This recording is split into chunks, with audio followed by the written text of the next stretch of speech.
ഇപ്പം ഈ star singer കഴിഞ്ഞ ശേഷം സിനിമയിലേക്കുള്ള ഒരു കോൾസ് ഒക്കെ വന്നിരുന്നോ? സിനിമയിലേക്ക് ഷോ കഴിഞ്ഞ ഉടനെ പാടിയത് സിനിമ റിലീസായിട്ടില്ല.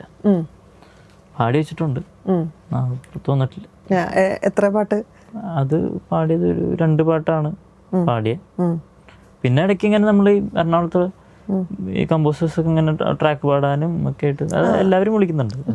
പുറത്ത് വരുന്നു. അത് തുടരും എന്നുള്ള സിനിമയില് അത് നമ്മള് അതൊരു എന്താ പറയാ, ഭയങ്കര യൂഷ്വലി നടക്കുന്ന ഒരു കാര്യമാണ്.